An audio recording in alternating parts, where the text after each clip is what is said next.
Senhoras e senhores, muito boa tarde. Nós reiniciamos neste momento as atividades do 32º Congresso Estadual dos Advogados Trabalhistas do Rio Grande do Sul, promovido pela Associação Gaúcha dos Advogados Trabalhistas, AGETRA. Este congresso tem como tema os desafios da advocacia diante da reforma trabalhista, políticas e instrumentos de resistência.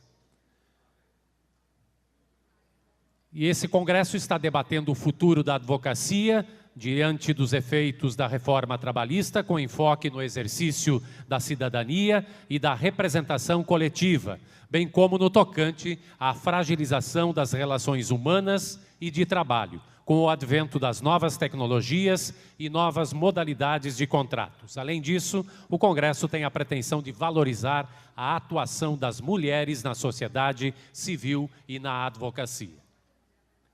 Agradecemos aos patrocinadores deste evento, Caixa Econômica Federal, Amber, Associação Nacional dos Beneficiários Reg e Replan, Exotics, e contamos também com o patrocínio de escritórios de advocacia listados no telão.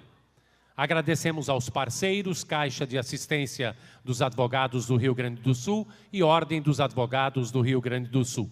Aos apoiadores, Associação dos Peritos na Justiça do Trabalho do Estado do Rio Grande do Sul, Associação dos Magistrados da Justiça do Trabalho da 4ª Região, Associação Brasileira de Advogados Trabalhistas, Escola Superior de Advocacia da OAB, Fundação Escola da Magistratura do Trabalho do Rio Grande do Sul, Instituto dos Advogados do Rio Grande do Sul, Tribunal Regional do Trabalho da 4ª Região, Associação dos Advogados Trabalhistas de Empresas do Rio Grande do Sul, Pontifícia Universidade Católica do Rio Grande do Sul, Faculdade de Direito, Ministério Público do Trabalho, Espaço Vital, MAT, Movimento dos Advogados Trabalhistas Independentes e DMT, Democracia e Mundo do Trabalho.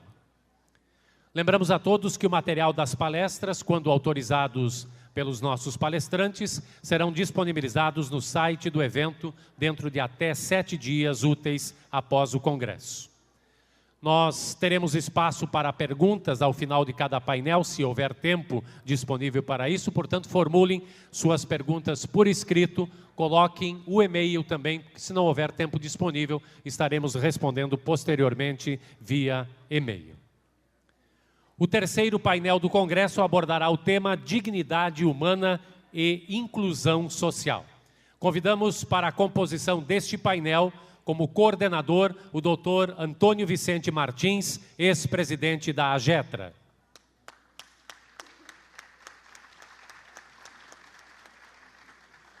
Como debatedor deste painel, o Dr. Jesus Matos, vice-presidente da região sul da ABRAT.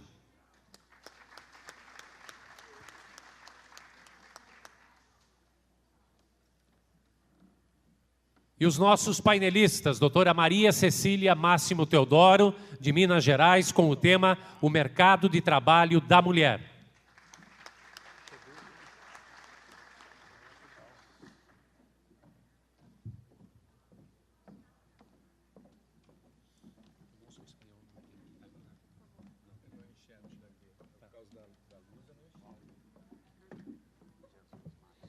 Também convidamos para participar do painel o Dr. Francisco Párraga, da Espanha, com o tema Políticas de Austeridade, Trabalho Pobre e Desigualdade.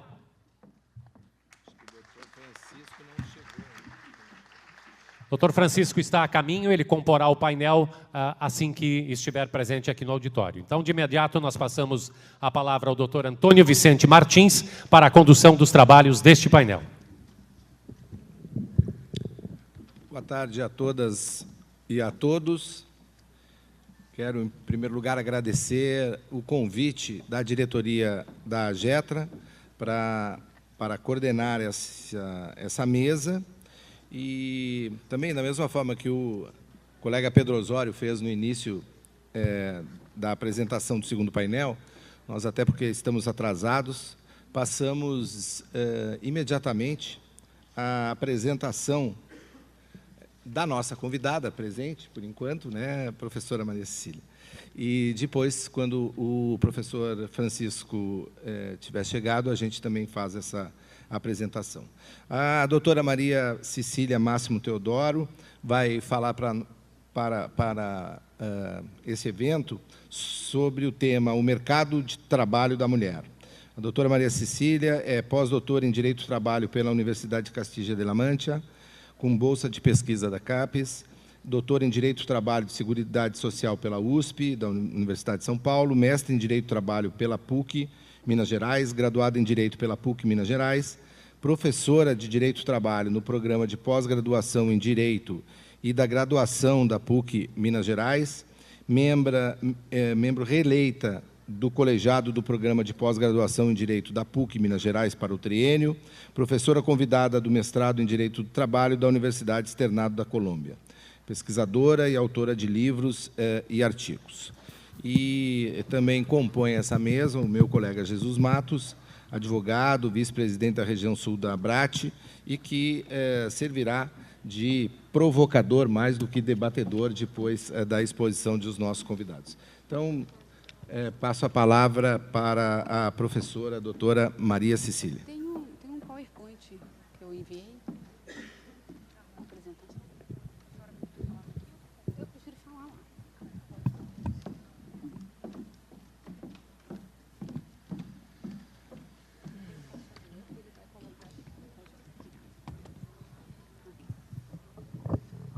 Boa tarde a todas e a todos. Eu gostaria de agradecer o convite em nome do Dr. Ricardo Fraga. É um prazer estar aqui debatendo esse tema tão importante, que é a mulher e o mercado de trabalho. A primeira coisa que eu queria colocar para a gente pensar é sobre essa charge. E, se alguém quiser se pronunciar, fica à vontade. Queria que vocês, por favor, alguém falasse o que acha dessa imagem. O que vem à mente quando você vê essa imagem? Alguém se habilita?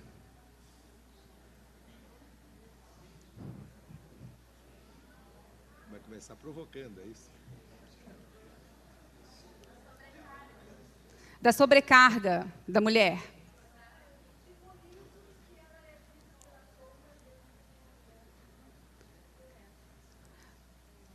A ideia é exatamente essa. Embora ela esteja trajando uma roupa de uma executiva, de uma mulher que está na esfera produtiva, ela carrega com ela uma sombra da esfera doméstica, né?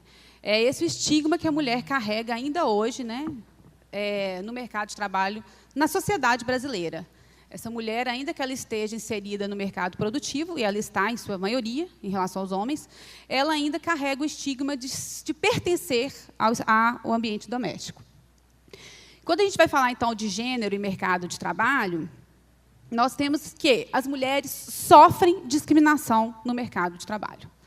Vou trazer para vocês aqui sempre argumentos com fundamentos científicos. Muito embora eu seja uma mulher que tenha filhos, seja separada, não conte com a ajuda do pai dos meus filhos e enfrente dificuldades no mercado de trabalho e seja uma feminista atuante, ativista, não trarei argumentos ideológicos, trarei argumentos, fundamentos sempre científicos. Quando a gente fala de que as mulheres sofrem discriminação no mercado de trabalho, você observa pela cultura jurídica, pelo substrato científico, jurídico e jurisprudencial, muitas vezes, que os fundamentos são sociais e culturais. E a gente tem que tomar muito cuidado com esses fundamentos. Quando, na verdade, o fundamento para a discriminação da mulher no mercado de trabalho parece ser um fundamento biológico, em razão da maternidade. De maneira geral, o que nós vemos é que as normas de proteção ao mercado de trabalho da mulher, elas têm um efeito adverso, que a gente chama de impacto adverso da norma, que é uma forma de discriminação. Nos Estados Unidos é tratado como disparate treatment, que é justamente quando a norma ela tem um fim nobre, ela parece atender a um clamor social, mas, na prática, ela gera um impacto adverso, um efeito colateral. Na prática, ela acaba discriminando ao invés de gerar igualdade. É isso que acontece com o direito do trabalho brasileiro, que protege a mulher. Ele acaba criando um impacto adverso, porque ele confunde o objeto da proteção. Todas as normas que se destinam a proteger a mulher não têm como fundamento de proteção o gênero. Não se justificam pelo gênero, ou seja, pelo fato de ser a mulher, mas se justificam pelo fato dela engravidar. Portanto, o que a gente pode perceber é que a proteção, na verdade, ela é destinada ao nascituro. E o nascituro, normalmente, ele é filho de uma mãe e de um pai. Essa discriminação ela não é recente, a gente pode buscá-la lá no Martirológio Romano, que é o livro dos santos. Por exemplo, nós temos 1.500 santos femininos catalogados e 9.500 santos masculinos catalogados. Tudo isso se dá em razão da divisão sexual do trabalho. A divisão sexual do trabalho ela é ainda um fenômeno persistente, que significa fazer uma clivagem, uma divisão entre a esfera da produção e a esfera da reprodução. A esfera da reprodução é a esfera doméstica, a esfera privada, e a esfera da produção é a esfera pública, a esfera produtiva.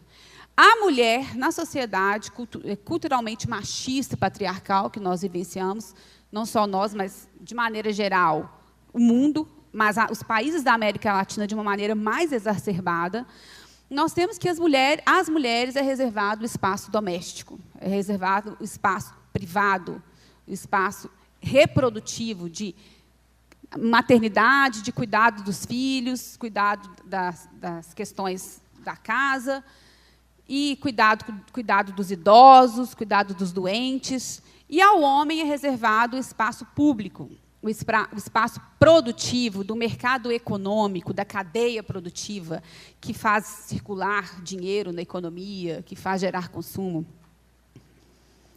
Quais são os reais interesses que a divisão sexual do trabalho esconde? Há, na verdade, um interesse do próprio capital que acaba sendo mediado pelo Estado.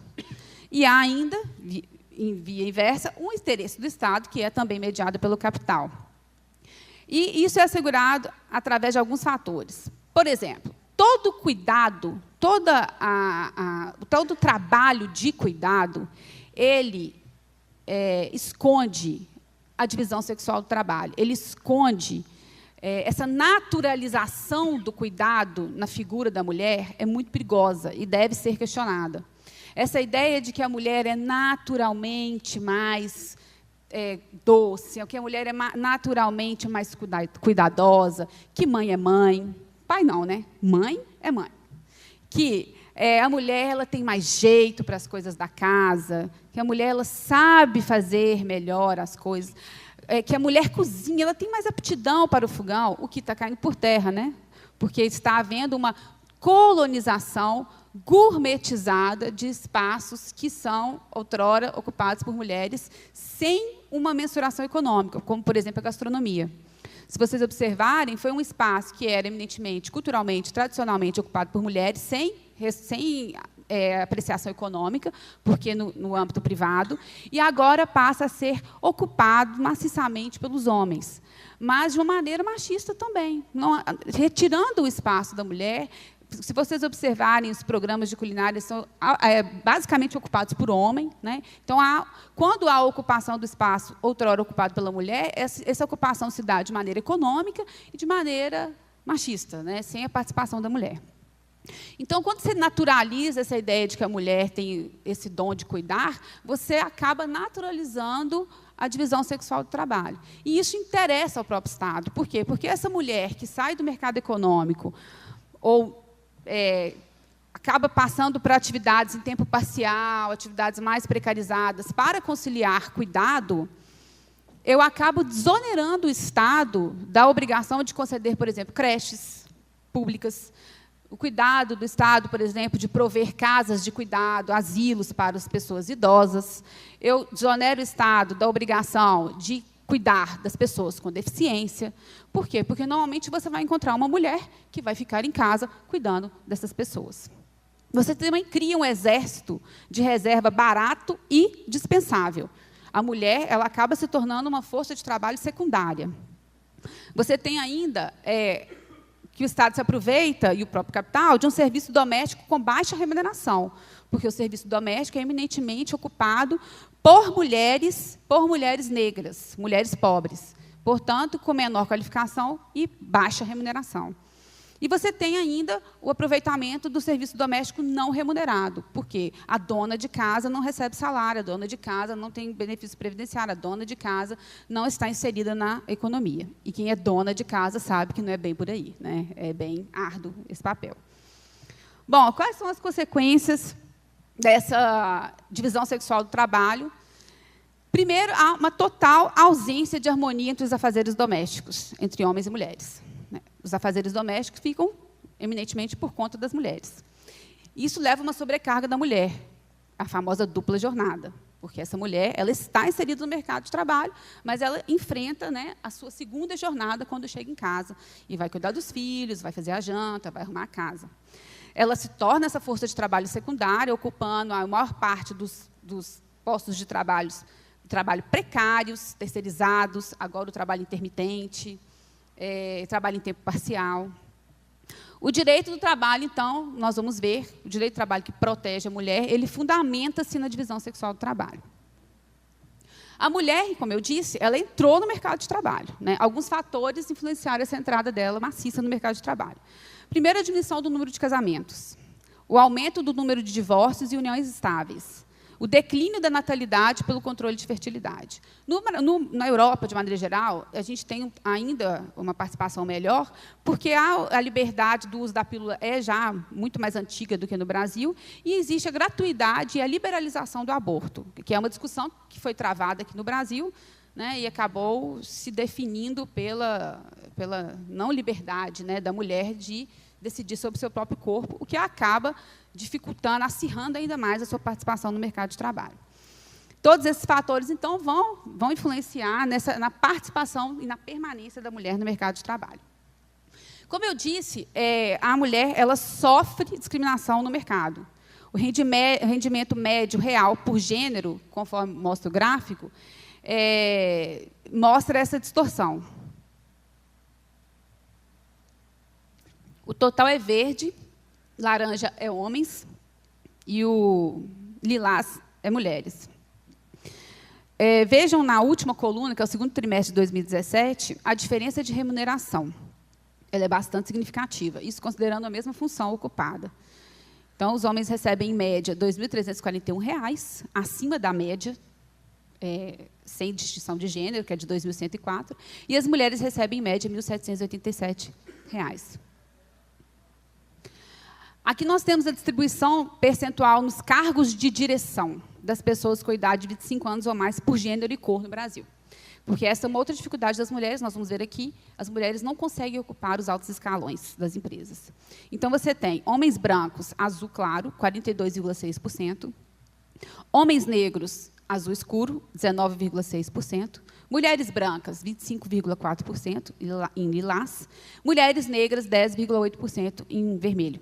Outros, 1,6%.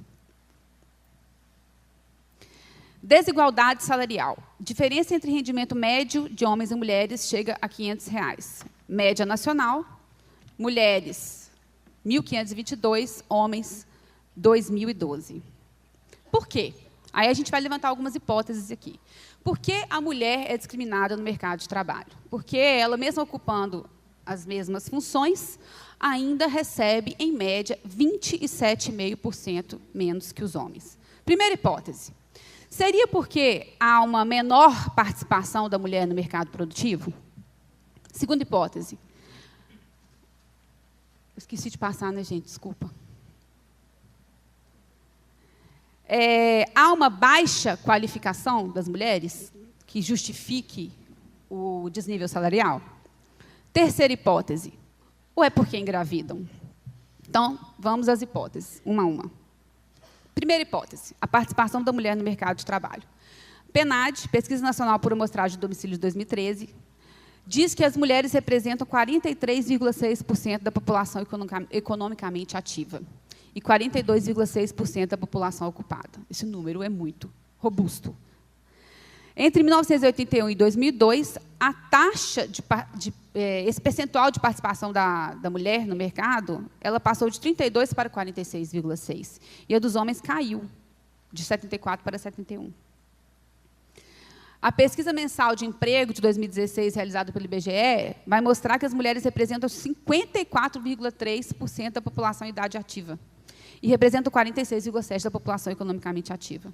Esse número quase triplicou em 50 anos. Tá aí.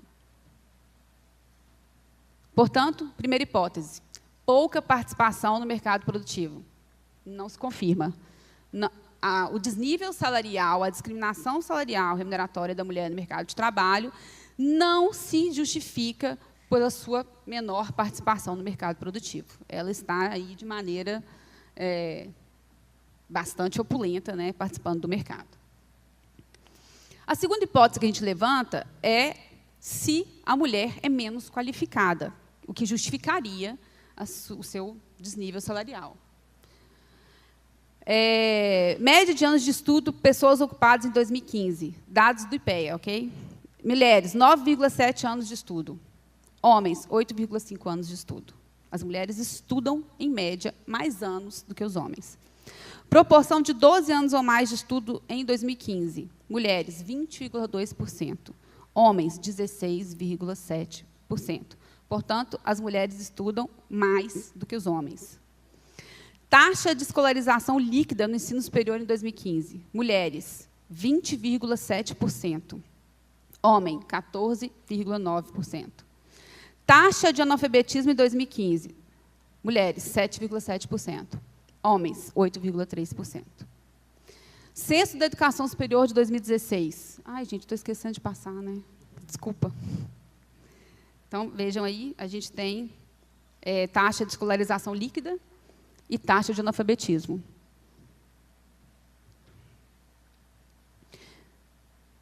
Censo da Educação Superior 2016. Percentual de ingressantes e concluintes da graduação privada por sexo em 2016. As mulheres são maioria de ingressantes no ensino superior, 55,4%, enquanto os homens estão em 44,6%. E as mulheres também são maioria em concluintes. 60% das mulheres concluem, 40% dos homens concluem. Mais um gráfico que demonstra a escolaridade. Esses dados são do IBGE e apontam que, quanto maior a escolaridade do trabalhador, maior a diferença salarial entre os sexos. Então, até 4 anos de escolaridade é o início lá do gráfico. Quando você tem 12 anos ou mais de estudo, de escolaridade, o desnível salarial aumenta entre mulher e homem.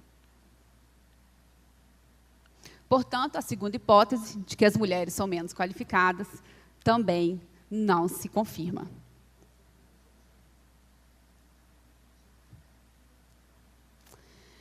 Mais um pouco de realidade. A média salarial por cargo, mulheres e homens. Se a gente pegar, por exemplo, um consultor, terceira linha aí, ela recebe em média 3.359 e ele 5.457. Supervisores encarregados, a penúltima linha, ela recebe em média 4.092, ele 5.242. Além disso, nós temos o que é conhecido como teto de vidro, ou glass ceiling, que é justamente o que essa imagem aí vai demonstrar. Nós temos no mercado de trabalho uma barreira, que ela é chamada de teto de vidro, porque ela é transparente, ela é sutil. A mulher vê a possibilidade de ascender na carreira, ela vê a possibilidade de se promover, mas ela não consegue. Por quê? Porque essa barreira, embora seja sutil e transparente, ela é forte, impermeável, dura, o suficiente para impedir que as mulheres alcancem os altos escalões hierárquicos das empresas. O Instituto Ethos e o Banco Interamericano de Desenvolvimento traçaram um perfil racial e de gênero das 500 maiores empresas do Brasil e constatou que as mulheres, embora representem 51,4% da população brasileira, e, portanto, são maioria também em termos numéricos, ainda continuam subrepresentadas nesse grupo. a participação das mulheres em cargos de alta gestão, cargos de direção, é ainda de 13,6%. Então, eu trouxe aqui um gráfico de empresas brasileiras sem mulheres no comando, entre 2012 e 2015. De 2012 a 2015, o número de empresas brasileiras sem mulheres no comando aumentou. Isso pode ser em muito explicado pela crise econômica, em razão do fato de que as mulheres, por se tratarem de uma mão de obra secundária, mais barata, precarizada, em tempos de crise, normalmente existe uma avença doméstica para que ela saia do mercado de trabalho e fique no cuidado. Aqui a gente tem um gráfico que mostra o rendimento médio de pessoas de 25 anos ou mais de idade em cargos de direção ou gerência por gênero. Vejam que essas mulheres que ocupam apenas 13,6% dos cargos de direção, quando ocupam, ainda têm remunerações inferiores às dos homens. Então, você tem aí homens de azul, mulheres de rosa, e o desnível salarial em cargos de direção. Por isso que a gente começou a estudar a teoria do labirinto, Labyrinth Theory. Porque a dificuldade da mulher no mercado de trabalho, ela não se trata apenas do teto de vidro, esse obstáculo aí no penúltimo, né, estágio da carreira. O labirinto, ele simboliza melhor a trajetória da mulher, né, e os inúmeros desafios que ela encontra para percorrer uma carreira de trabalho, para entrar no mercado de trabalho e permanecer no mercado. Usa-se a teoria, né, a metáfora do labirinto, porque o labirinto ele requer persistência, consciência do próprio progresso e uma análise atenta das dificuldades mais à frente. Não significa que as mulheres não consigam, mas os percalços que elas enfrentam na trajetória são muito grandes. Por isso que se fala em teoria do labirinto.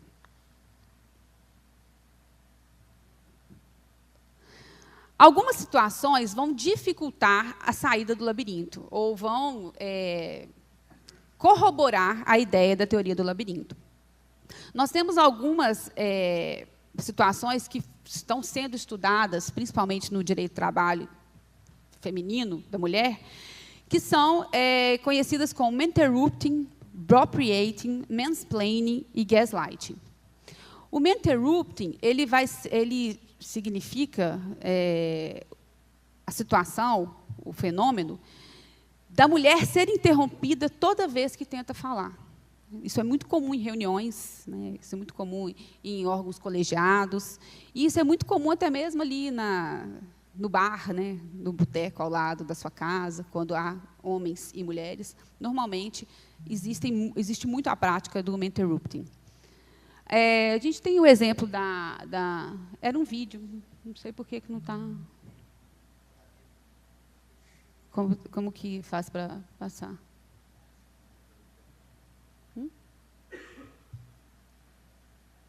Não deu. Saiu. Agora sim. Agora ficou ótimo. Chamar os universitários. O interrupting, ele pode... Mas você acha que foi ok? Eu falei isso, Léo? Não. Vamos... Né? Mas você acha que foi ok? Eu falei isso, Léo? Não. Nós estamos discutindo. Me tiver só terminar de responder ao Lessa. Conhecem a extraordinária guerra. Mas e o né? Stalin? E o papel do Stalin? Ótimo. Né? Mas você acha que foi...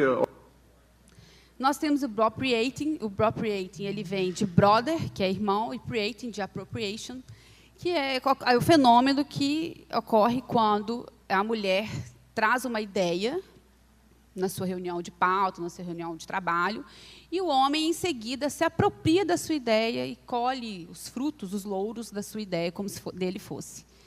Então, essas imagens aí tentam demonstrar, né, o que seria a apropriação, né, das ideias da colega. É muito comum. Você tem também o mansplaining, que é o fenômeno em que o homem explica para a mulher situações banais, como se ela fosse uma completa ignorante. Então, ele explica, ele às vezes a interrompe para explicar situações, fatos, conceitos que são absolutamente notórios, né, por ela. E então é conhecido como mansplaining, como uma forma de diminuí-la, de tirar realmente o seu fluxo durante as reuniões, durante o trabalho. Então fica conhecido como mansplaining. E você tem o gaslighting, que também é um vídeo, se puder passar.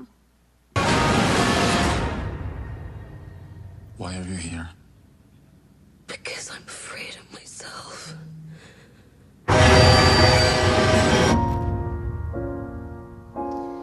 Esse é um pedacinho do trailer do filme A Garota no Trem, que é o filme mais conhecido que trata do tema do gaslighting.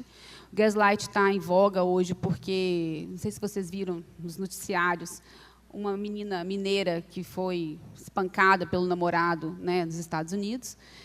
O gaslighting ele surgiu de uma peça de teatro que tinha o nome de Gaslight, depois virou um filme um clássico, em que a mulher, ela todos os dias ia lá e apagava o fogareiro na casa.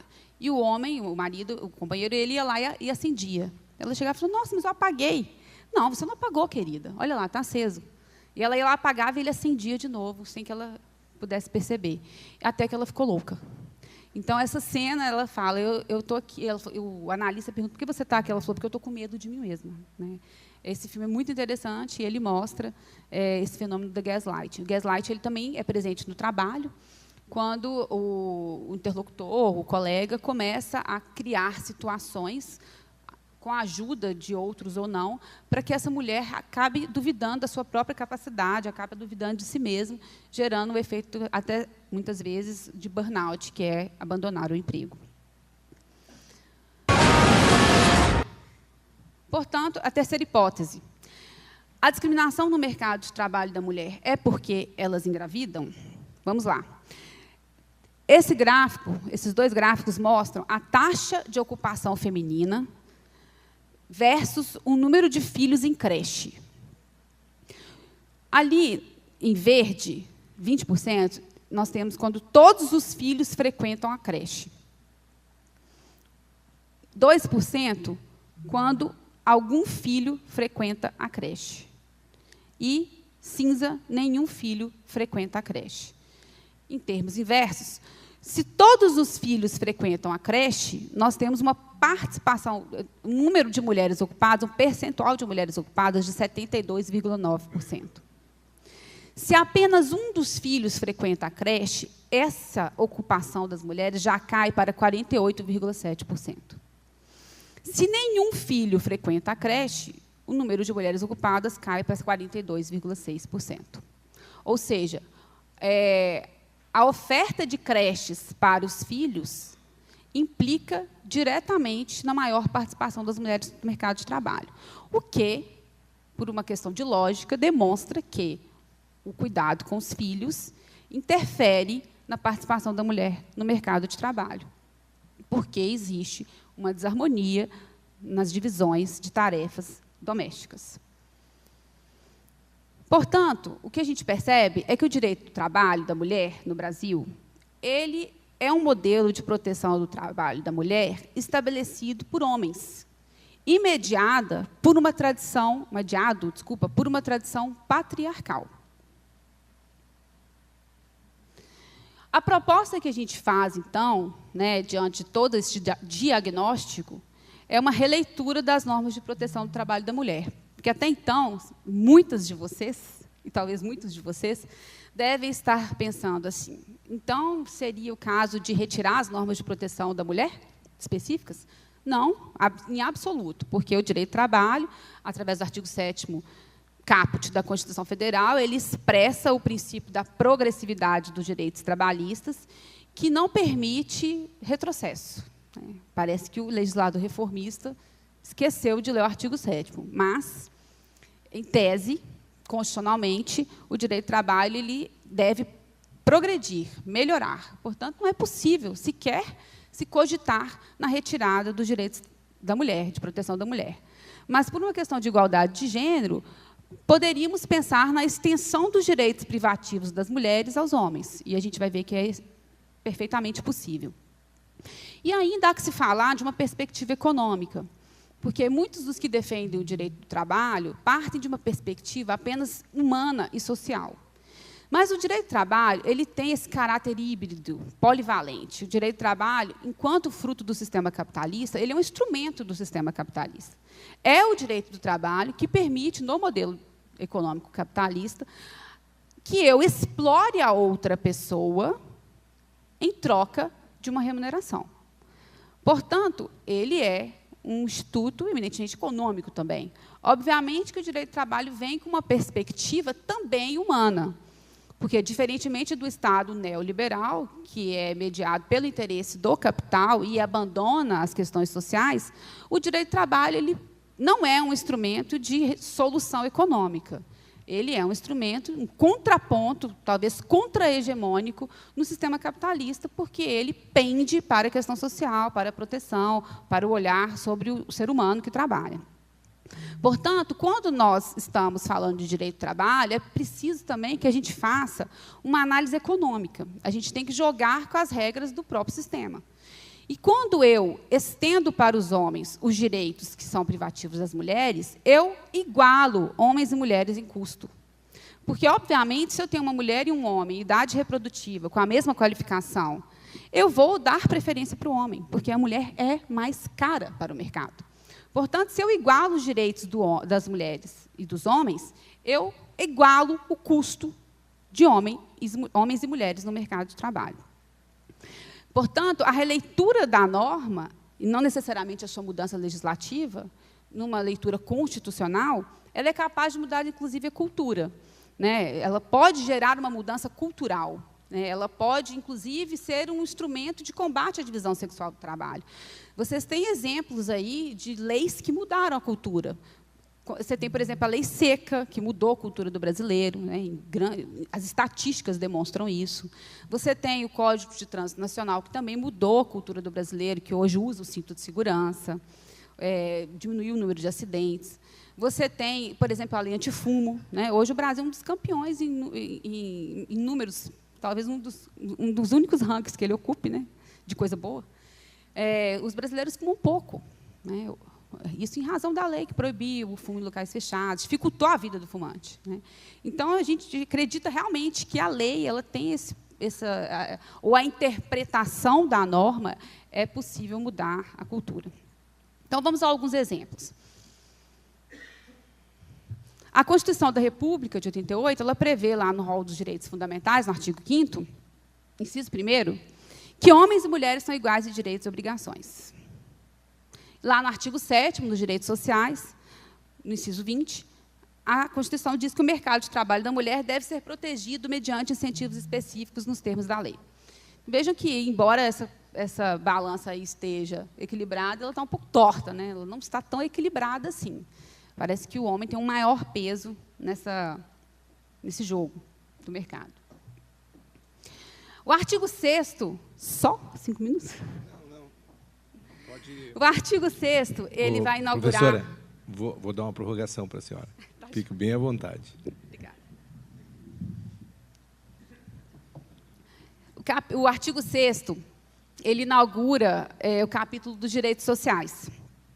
E ele perde uma grande oportunidade, porque ele afirma que são direitos sociais a educação, a saúde, a alimentação, o trabalho, a moradia, o transporte, o lazer, a segurança, a previdência social, a proteção à maternidade.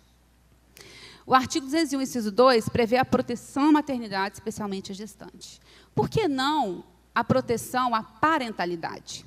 Se vocês pegam os países europeus e alguns países da América Latina, você não tem licença maternidade, você tem a parental leave, que é a licença parental. A licença não é para a mãe, a licença é para quem vai cuidar da criança, para os pais. Então, você tem, por exemplo, na Noruega, você tem em torno de 6 meses que são retirados pela mulher, porque ela, afinal de contas, pariu. Quem já pariu aí sabe que não é brincadeira. Né? A gente precisa de um descansinho. Que não é tão descanso, né? Porque existe todo um glamour em torno do trabalho, né? Das questões biológicas que são peculiares à mulher, uma cobrança para que esses momentos sejam plenos, quando, na verdade, não é bem assim. Né? Quem tem filho sabe que o pós-parto é o momento mais difícil da vida de uma mulher e que as pessoas chegam e falam, está tudo bem, tudo maravilhoso, sua vontade é falar, eu vou morrer, nunca mais eu vou dormir. Eu não sei como é que usa esse brinquedo, não veio com manual. Né? Mas existe toda uma glamorização na figura, né, da maternidade. Esses países, por exemplo, então, na Noruega, você tem um período em que a mulher tira, porque ela, afinal de contas, ela teve o neném, mas depois, e ela tem garantia de emprego e salário. Um segundo período, que aí vai até os 5 anos de idade da criança, que é a Parental Leave Pay, que ela é uma licença parental remunerada. Então, o trabalhador tem, ou a trabalhadora tem a garantia de emprego e o salário, mas é uma escolha do casal. É uma escolha do casal, dos companheiros, dos cônjuges. Ou seja, quando eu vou contratar um trabalhador, eu não sei quem vai tirar a licença parental, se é mulher ou homem. Eu acabo igualando o custo de mulheres e homens no mercado. O Brasil ele protege apenas a mãe, ele não protege o pai. A licença paternidade, a maternidade e a licença paternidade. A mãe tem direito a 120 dias no Brasil e o pai a 5 dias. O artigo 10, inciso 2 da DCT, garante a estabilidade no emprego apenas para a gestante, o que é um contrassenso, porque as estatísticas demonstram que, no Brasil, nós temos uma prevalência de famílias monoparentais, que é famílias chefiadas por apenas um dos pais. E, prevalentemente, é chefiada por mulheres. Nós também temos estatísticas que demonstram que o maior contingente de moradores de rua é de homens. Mas existe uma cultura, um estigma, um ideal imaginário de que o homem é o provedor. Se fôssemos levar em consideração essa ideia patriarcal, tradicional, machista, de que o homem é o provedor, mais um motivo para que ele também tivesse estabilidade no emprego quando a sua esposa ou companheira estivesse grávida. Afinal de contas, ele é o provedor. Né? Isso não acontece, a estabilidade se dá apenas para a mulher, o que a torna cara para o mercado. Na Suécia, o pai tem direito a 480 dias. Né? Na verdade, os pais, né? Têm direito a 480 dias que podem ser divididos aleatoriamente. Noruega, 46 semanas. Islândia, 90. E aí vai piorando. Finlândia, 18. França, 11. Colômbia, 8. Brasil e Chile, 5. E a gente tem a possibilidade de extensão desse número de dias por convenção coletiva. Né? A Pontifícia Universidade Católica de Minas Gerais, por exemplo, por acordo coletivo, confere aos homens 20 dias de licença paternidade. As leis previdenciárias, as leis 8212 e 8323 de custeio e benefícios da Previdência Social, elas foram modificadas ampliando o benefício previdenciário do salário maternidade à adotante ou guardiã. E também ao cônjuge ou companheiro em caso de morte da genitora. Então, veja bem, mais uma prova de que o benefício do salário maternidade ele se dirige ao nascituro, e não à mãe, especificamente. Porque se essa mãe morre, o pai vai ter direito à licença maternidade. Por quê? Porque aquele bebê precisa de cuidados. Vejam que eu crio uma situação extremamente injusta, que o pai de mãe viva não tem direito à licença maternidade, mas o pai de mãe morta tem. Né? Vai ter de homem querendo matar a mulher aí, não é brincadeira. Né? E você tem também, né, por decisões, uniões homoafetivas em que há a concessão do salário maternidade. Então, a lei teve a oportunidade de avançar de maneira... Né, avançar mais e não o fez. A CLT. Em 2013, foi acrescentado o artigo 391-A, que passou a prever que a confirmação do estado de gravidez advindo no curso do contrato de trabalho, ainda que durante o aviso prévio, trabalhado ou indenizado, garante à mulher a referida estabilidade provisória. Então, vejam, era unânime, não havia nenhuma celeuma, de que a estabilidade da gestante, da mulher, só era devida nos contratos por tempo indeterminado. E aí isso foi objeto, inclusive, de repercussão geral, né? E decidiu-se, então, que veio esse artigo na CLT e falou que, quando o contrato está em aviso prévio, o trabalhador está em aviso prévio, a mulher trabalhadora está em aviso prévio, ainda que, tecnicamente, o contrato se determine, ela terá a estabilidade. Vejam, eu torno mais cara a mulher no mercado de trabalho. Por que não estender esse direito também ao homem? Não existe uma justificativa de gênero para a extensão desse direito apenas à mulher, o que acaba tornando o mercado de trabalho eminentemente masculino, dificultando a permanência da mulher no mercado. Essa mulher que engravidou no período do aviso prévio, certamente será dispensada assim que voltar da licença maternidade, que acabar o período estabilitário. O artigo 390 da CLT, ele diz que ao empregador é vedado empregar mulher em serviço que demande um emprego de força muscular superior a 20 quilos para o trabalho contínuo ou 25 quilos para o trabalho ocasional. Vejam que essa norma ela se dirige apenas às mulheres. Os limites para emprego de força muscular para os homens são outros, são mais altos. E aí a pergunta que se faz é, essa norma de proteção do trabalho da mulher se justifica pelo gênero? Muitos de vocês podem pensar, a mulher é mais fraca que o homem. Não necessariamente. Né? Hoje, em tempos de crossfit, tem cada mulher aí forte que você fala, meu Deus. Né? Eu acho que a norma ela visa proteger, mas é por uma questão de força física. Se você pega, então, a questão dos transgêneros, que é uma questão assim, atual, né, e que prepondera em todas as discussões científicas, se você tem um homem trans, ou seja, uma mulher que fez a adequação do seu gênero para homem, ele passa automaticamente a ter uma menor capacidade de carregar peso?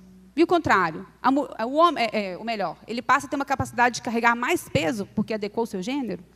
Então, veja, a norma ela tem um fim nobre, mas ela gera um impacto adverso de discriminar.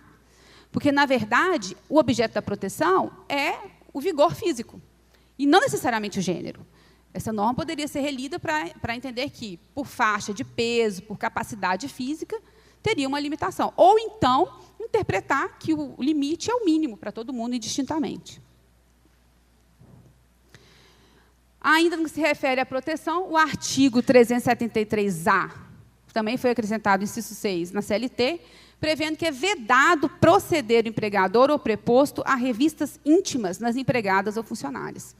Somente mulheres têm direito à privacidade? Somente as mulheres se sentem constrangidas de serem revistadas intimamente? Os homens, eu pergunto para vocês se sentem confortáveis com uma revista íntima? Não. Ou seja, é uma norma que não se justifica pelo gênero. Não é crível do ponto de vista da dignidade do ser humano, independente do gênero, revista íntima. Não se trata de um direito que se justifique pelo gênero. É um direito que se justifica pela dignidade do ser humano. Por que essa norma não é estendida aos homens também? O artigo 396, parágrafo 2º da CLT, garante apenas à mulher empregada 2 intervalos diários de 30 minutos para a amamentação do filho até 6 meses de idade. Aí vocês vão falar, agora ela enlouqueceu. Por que não estender esse direito, né, de 2 intervalos de 30 minutos, que normalmente é negociado, e agora a reforma veio e falou que pode ser negociado por contrato individual. Normalmente ela chega uma hora mais tarde, ou sai uma hora mais cedo. Por que não estender esse direito também ao homem? Vocês vão falar, mas o homem ainda não amamenta. É verdade, ele não tem leite no seio, mas ele pode amamentar, não tem problema nenhum. Existe um instrumento moderno de tortura que chama bomba de tirar leite. Você põe lá, aperta, é uma tortura, mas o leite sai, e você pode estocar o leite. Né? Inclusive, a propósito, a Organização Mundial da Saúde preconiza a amamentação exclusiva até os 6 meses de idade, sendo que no Brasil essa mulher aos 120 dias vai voltar ao trabalho. Portanto, certamente, alguma outra mulher que está na sua casa, que vai cuidar do seu filho, vai dar o leite na mamadeira para essa criança. Porque tem isso também. A mulher, ela cria um círculo de exclusão da própria mulher no mercado de trabalho. Porque, para que a mulher possa se inserir no mercado produtivo, para que ela possa ir para o espaço público, como há uma harmonia na divisão de tarefas, ela normalmente contrata outra mulher mais pobre, negra, que vai fazer o que ela não pode, ou que ela não tem tempo, para ela se inserir no mercado. né? E a gente, em direito do trabalho, aprende que o trabalho da doméstica não tem fins lucrativos. Ora, pelo menos indiretamente, é aquele trabalho daquela mulher dentro da minha casa que me libera para o mercado produtivo. Então, indiretamente, ela está inserida no mercado produtivo. Ou então deixa com a sogra, com a mãe, né? Por que não com o pai? Se esse pai tivesse o mesmo direito da mãe, ela poderia chegar uma hora mais tarde e ele sair uma hora mais cedo, e ele poderia dar uma madeira para a criança, né? O artigo 389... Então, vejam, essa norma ela não se justifica pelo gênero. Ela é uma norma que pretende proteger a amamentação do nascituro. Esse neném precisa ser amamentado, mas ele pode ser amamentado pela mãe ou pelo pai. Ou seja, não se justifica que a norma se estenda apenas à mulher. O artigo 389 garante o direito à creche apenas às mulheres, embora a Constituição da República, no artigo 7º, inciso 25, não faça essa restrição de gênero, né? O artigo 7º da Constituição Federal fala do direito à creche. Ele não restringe a mulher, mas a CLT vai lá e restringe a mulher, o que também não se justifica. Nós tivemos pequenos avanços, né? A Lei 3.257 de 2016 acrescentou o inciso 11 no artigo 473, prevendo que o empregado, homem, poderá deixar de comparecer ao serviço, sem prejuízo do salário, por um dia por ano, para acompanhar filhos de até 6 anos em consulta médica. Bom, a Sociedade Brasileira de Pediatria propõe em torno de 8 consultas no primeiro ano de vida da criança. 4 consultas por ano a partir dos 2 anos de idade até os 7 anos. Quando aí, a partir dos 7 anos de idade, ela preconiza 2 consultas por ano. Então, vejam, o homem vai acompanhar essa criança em 1 consulta por ano. No primeiro ano de vida, nas outras 7 consultas, quem que vai? A mãe. A lei também acrescentou o inciso 10 ao artigo 473, prevendo que o empregado poderá deixar de comparecer ao serviço sem desconto do salário, uma falta justificada, por até 2 dias, para acompanhar consultas médicas e exames complementares durante o período de gravidez da sua esposa ou companheira. Aí a gente tem que o Ministério da Saúde, no SUS, Sistema Único de Saúde, tem um manual técnico de atenção qualificada e humanizada ao pré-natal e puerpério, que define lá no item 6.3 que, durante o pré-natal, no SUS, deverá ser realizado o número mínimo de 6 consultas, preferencialmente 1 no primeiro trimestre, 2 no segundo e 3 no último trimestre. Então, durante a gravidez inteira, né, são preconizadas 6 consultas, ele vai em 2. Ela se ausentará 6 vezes, ele se ausentará 2. Né? Por que ele não pode acompanhá-la em todas as consultas? Né? Assim, eu igualo os custos. A gente tem, com a reforma trabalhista, o que a gente chama de efeito backlash ao TST. O backlash ele é um fenômeno que também ele é importado do direito norte-americano, significa uma mudança súbita, uma forte reação, um giro brusco na trajetória. Suas raízes semânticas podem ser retiradas nas leis da física, especificamente na lei da ação e reação de Isaac Newton, de que a toda ação corresponde a uma reação igual em sentido contrário. Na prática, o efeito backlash é uma briga entre o poder judiciário e o poder político, né? É uma disputa de poderes.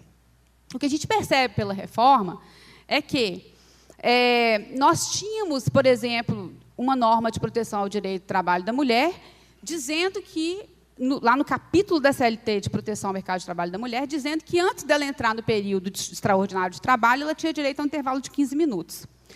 Nós temos um voto maravilhoso da desembargadora Marta Halfett, que ela fala dá uma aula, né, mostrando os motivos pelos quais os 15 minutos deveriam ser estendidos aos homens, em razão de uma leitura constitucional, nessa linha que a gente vem colocando aqui. Essa matéria ela chegou ao próprio TST, que, durante algum tempo, entendeu pela extensão dos 15 minutos da mulher, depois ele voltou atrás. De qualquer forma, veio o Poder Legislativo e revogou esta norma. É isso que a gente chama de efeito backlash. Quando há um protagonismo do Poder Judiciário, sem que haja uma preparação, uma maturação social sobre o tema, o que acontece muitas vezes é uma pressão política para a retirada daquele direito. Então, muitas vezes, ao invés de avançar, nós acabamos retrocedendo. Esse é o melhor exemplo que a gente pode ter. O que não significa que não se deve estimular o protagonismo judicial, porque ele também, nós temos relatos, principalmente no direito norte-americano, de inúmeros casos em que nós temos o efeito backlash ao efeito backlash. Ou seja, a discussão do tema, né, a comoção social que gera, acaba levando a uma transformação, né, ou por lei, ou por movimentos sociais, enfim. A reforma trabalhista ela traz alguns outros problemas no que diz respeito à mulher, porque ela cria lá no artigo 394-A a seguinte redação: sem prejuízo de sua remuneração, nesta incluindo o valor do adicional de salubridade, a empregada deverá ser afastada de atividades consideradas insalubres em grau máximo, enquanto durar a gestação. Vejam que agora, essa mulher que está numa atividade insalubre, que antes tinha o direito de mudar de função, de local de trabalho, agora ela vai ser afastada. E ela vai ter que receber, né? Não se sabe qual o benefício, de onde que vem, quem vai pagar. As atividades consideradas insalubres em grau médio ou mínimo, quando apresentar atestado de saúde do médico particular, ela poderá ser afastada. E mesma coisa nas atividades em qualquer grau, desde que o médico considere inapropriado a sua permanência. Desculpa, que eu não coloquei, né, mais uma vez, os slides. Então, esse é o texto do artigo 394-A. Eu estou quase acabando. Algumas questões têm que ser debatidas a respeito do texto reformista ou deformista, né? Primeiro, a inconstitucionalidade do texto pela ausência de indicação da fonte de custeio. Então, a norma cria um benefício previdenciário em caso de gestante trabalhando em ambiente insalubre, sem indicar a respectiva fonte de custeio. A gente tem que pensar que o trabalho está na esfera da necessidade, né? Quando a gente fala lá dos requisitos, dos elementos essenciais da relação de emprego, do contrato de trabalho, a gente fala desde a manifestação da vontade. A manifestação da vontade na adesão ao contrato de trabalho, ela não é livre de vícios. O trabalhador trabalha porque ele necessita. O trabalho está na esfera da dependência econômica. O trabalhador, ele aceita o trabalho porque ele tem que se alimentar. Então, o trabalho está na esfera da necessidade. A mulher é uma força de trabalho secundária, sofre discriminação no mercado de trabalho. O seu trabalho também está na esfera da necessidade. Vejam, quando a norma vem e proíbe, quando o médico particular vem e proíbe o trabalho dessa mulher em ambiente insalubre, ele está visando a proteção do nascituro. Quando a própria norma vem possibilitar a saída dessa mulher do ambiente insalubre, ele está protegendo o nascituro, porque isso a gente não sabe quais são os problemas de ordem pública, saúde pública, que podem advir de uma mulher gestante trabalhando no ambiente insalubre. Você pode ter problemas, né, de saúde pública a médio prazo. Essas crianças podem nascer com algum problema. E, além disso, há a questão da responsabilização médica, né? Esse médico particular ele vai se responsabilizar por essa mulher estar no ambiente insalubre, e aí você vai ter situações em que essa mulher vai apresentar o atestado médico e o seu chefe vai falar: você vai se afastar? Mas a sua colega também ficou grávida e ela não se afastou? Acho que o seu médico é um pouco assim, exagerado. Vai no médico dela, né? Ou seja, essa mulher vai no médico da colega, vai pegar o atestado médico e vai continuar trabalhando. Você tem, com a reforma, a criação de novos guetos. Porque você tem a autorização da terceirização na atividade fim, você tem a criação do trabalho intermitente, que é 0 hora, que foi incorporado lá dos países europeus e lá não funcionou, e você tem a flexibilização do trabalho em tempo parcial, que vai fatalmente ser ocupado por mulheres. O DIEESE aponta, em relatório de março de 2017, que as mulheres são maioria em empregos de áreas tipicamente terceirizadas, como limpeza, conservação, suporte técnico. Elas têm salário, em média, 27% piores em comparação com as áreas que contratam diretamente. Vejam que o percentual é o mesmo, mas, já na mesma função, em empregos diretos, as mulheres ganham 27,5% menos que os homens. Na terceirização, elas ganham 27% menos do que os homens do emprego direto, ou seja, é uma total precarização. Nesses nichos de mercado, a taxa de turnover, que é a taxa de circulação do trabalhador durante o ano, chega a 100% em algumas atividades. E as mulheres, então, têm uma remuneração mais baixa nessas áreas, né? Então, eu crio um novo gueto.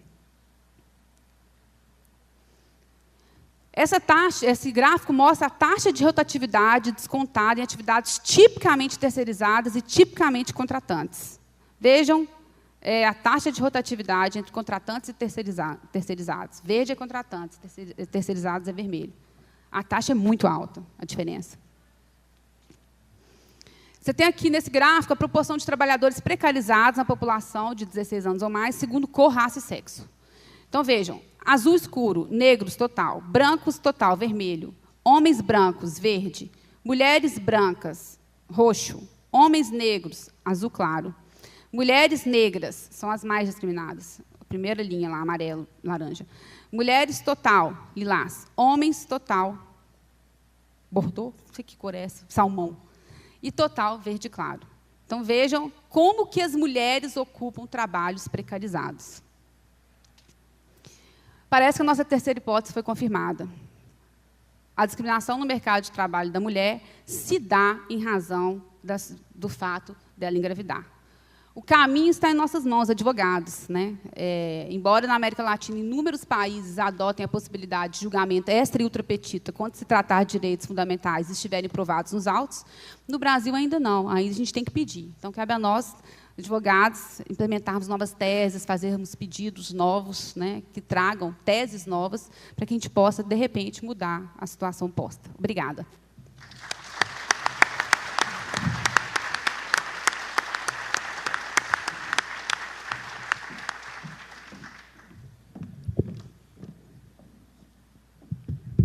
Muito obrigado, professora Maria Cecília.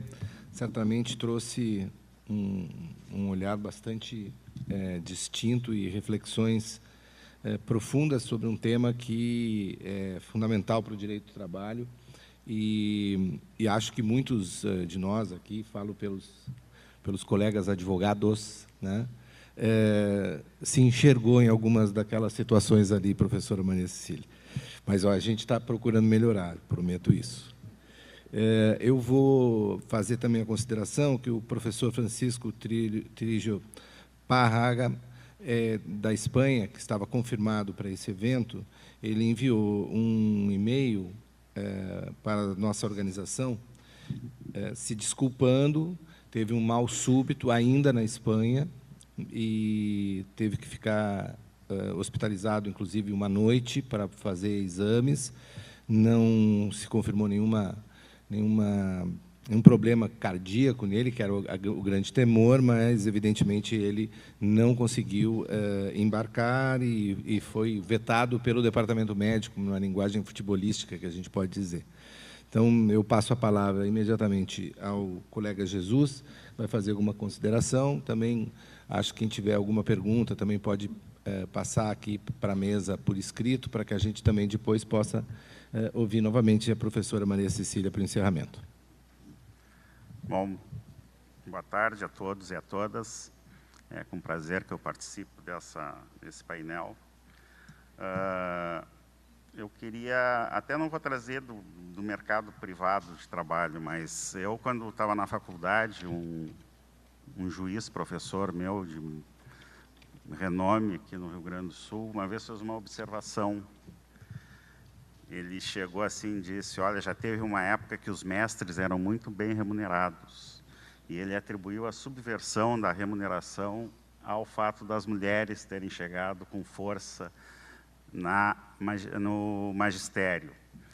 E, concomitante, ele chegou assim e disse, elas estão chegando na magistratura, ele quase que fazendo uma previsão, assim, nós também vamos ter problema. Sobre o aspecto de que a professora referiu, né, a palestrante, que a mulher complementava a renda. E isso aí é um fato, inclusive, nessas carreiras. Eu conheço, já tive relação com inúmeras mulheres que são de carreiras jurídicas muito bem remuneradas e usam o dinheiro somente para si, porque são casadas com algum empresário, grande executivo e tal, e o cara é o provedor. Então, elas pegam aquela dinheirama toda, com auxílio moradia e tudo mais, e gastam com elas.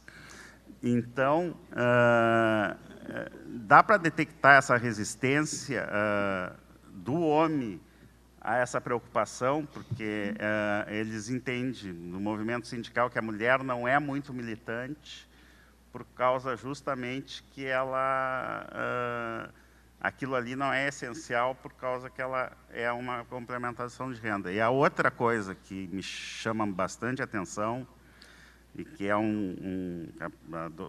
professora não referiu, o assédio das mulheres na indústria é uma coisa estúpida e muito aceita pelos homens, né? Eu tive inúmeros casos que elas foram naquelas fábricas, assim, sem citar só as iniciais, a JBS, por exemplo, que vira a madrugada com um turno e mulheres trabalhando, era uma aberração, e elas levavam esse assédio, que não era de chefia, era de colegas, aos superiores, e eles disseram, isso aí faz parte do processo, te vira e toca a tua vida, que é uma coisa que é realmente muito revoltante.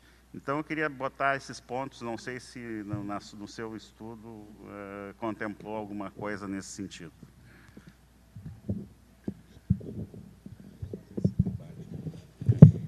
Vou responder a Jesus agora.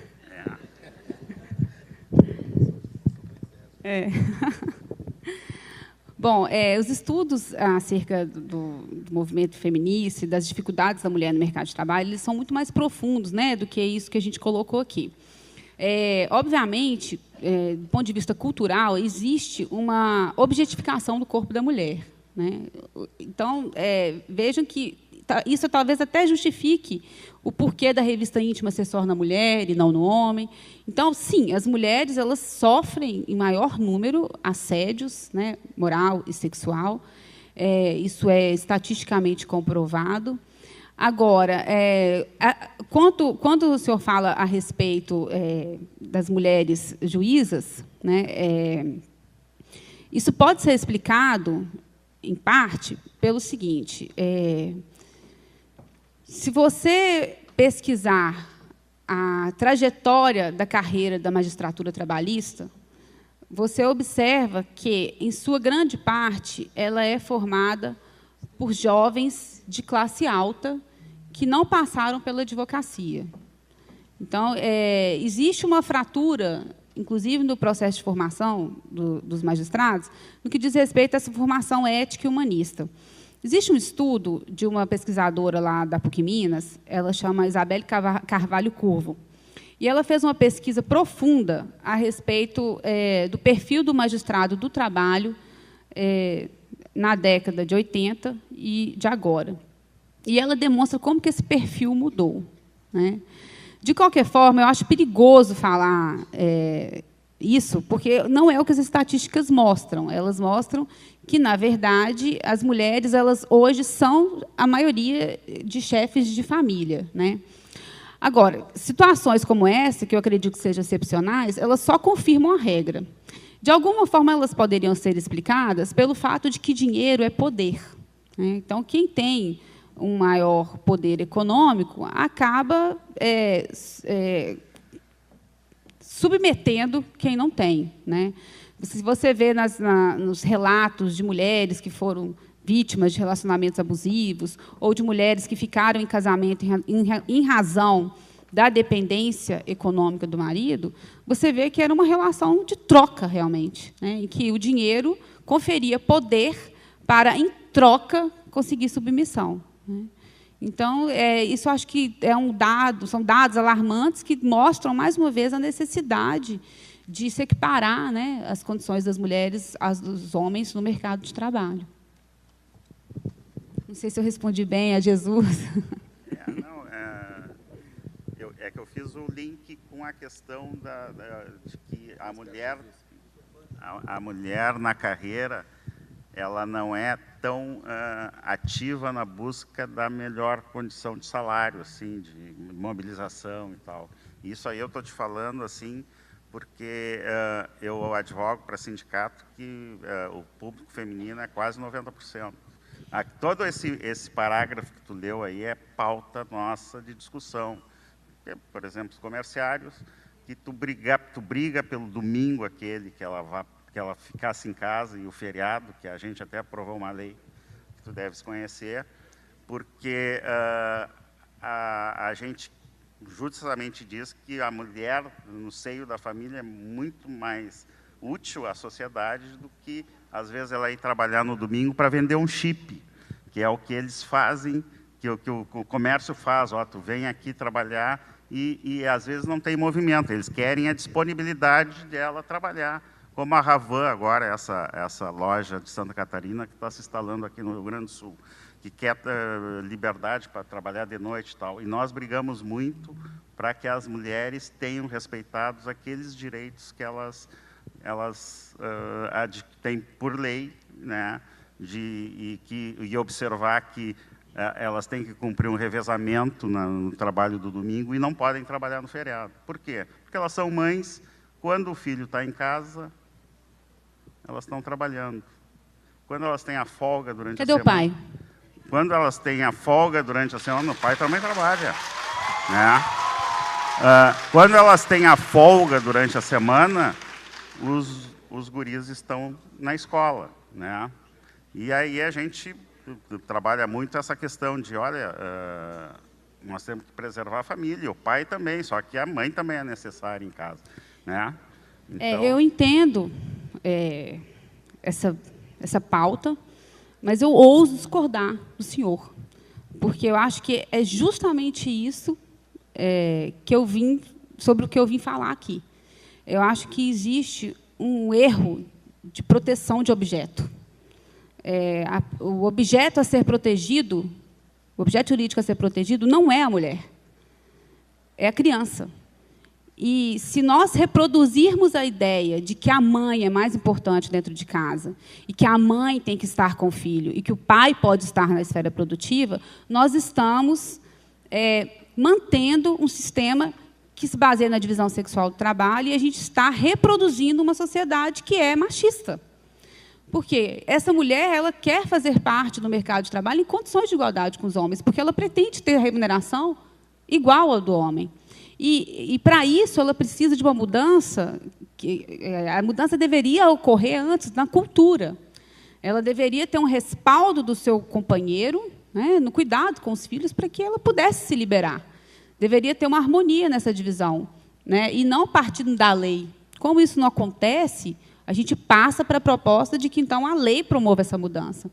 Mas eu acho que, obviamente, deve-se buscar, né, a efetividade das normas de proteção, mas eu acho que a justificativa não pode ser essa, porque essa justificativa ela reproduz uma cultura, a meu ver, com todo respeito, machista. O feriado é para ambos. A gente quer que eles fechem. Nós não queremos que, que o pai fique em casa e... sim. É porque eu tinha entendido... Não. Quando o senhor falou que a mãe é mais importante no seio familiar, não, eu entendo que a mãe... Ela é importantíssima no seio familiar, na relação com a criança. Né? Mas a gente luta para a categoria para que não se utilize feriados e domingos como trabalho normal. Porque a família é o culto, é a confraternização, tu tem rituais familiares que eles se processam a reunião com os parentes, o churrasco, nada disso, tu tem a família completa. Não é pelo pai. Tu não tem a família completa. O avô está visitando lá, fazendo churrasco, e tem um membro que está fora. Isso. Sim, aí estou plenamente de acordo.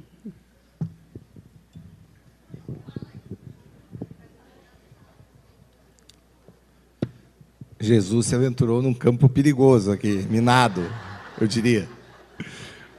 Mas eu quero agradecer novamente ao colega Jesus Matos, pela colaboração, participar como debatedor nessa mesa.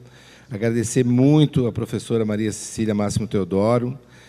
Certamente ela iluminou a nossa tarde de sexta-feira com a sua intervenção sobre o mercado de trabalho da mulher.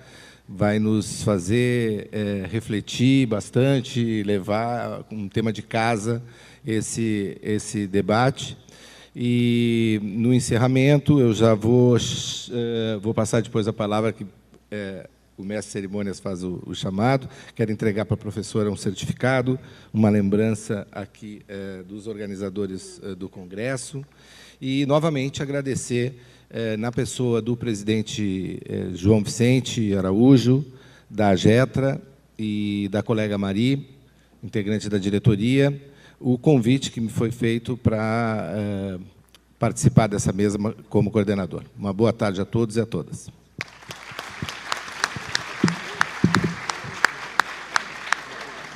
Nossos agradecimentos à doutora Maria Cecília Máximo Teodoro, aos doutores Antônio Vicente Martins e Jesus Matos por suas participações no Congresso. Lembramos que nós teremos hoje, antes do encerramento da nossa programação, alguns sorteios previstos também, entre os quais 4 exemplares da obra Direito Material e Processual do Trabalho, de autoria de Maria Cecília Máximo Teodoro. Pois não. Doutora Maria. Eu só gostaria de explicar, esse livro que vai ser sorteado, ele é o livro do Congresso que a gente organiza, que chama Congresso Latino-Americano de Direito Material e Processual do Trabalho. Essa edição é do 6º Congresso, e nós já estamos na 9ª edição. Esse ano vai ser em Cuba, nós vamos para lá dia 6 de outubro agora, e a 10ª edição vai ser na PUC Minas. Todas as edições nós temos grupos de trabalho, a gente recebe papers, e a apresentação no Congresso do artigo, e você recebe críticas, sugestões, né? Toma umas porradas, e aí depois você tem 2 meses para escrever a versão final do artigo, e ele é avaliado. Se ele for bem avaliado, ele sai no livro. Então, eu convido a todos a participarem, né, do 9º agora, não sei se dá tempo, em Cuba, e do 10º, que vai ser em Minas Gerais. Obrigada.